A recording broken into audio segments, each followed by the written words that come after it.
705 centimeters in feet? First of all, we need to know the value of 1 centimeter in feet.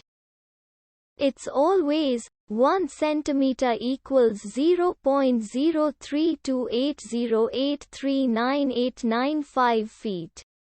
Now we have to multiply 0.03280839895 by 705.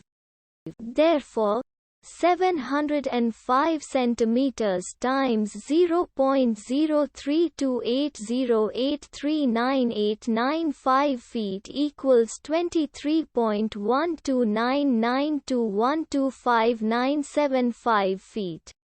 So, in other words, 705 centimeters equals 23.12992125975 feet.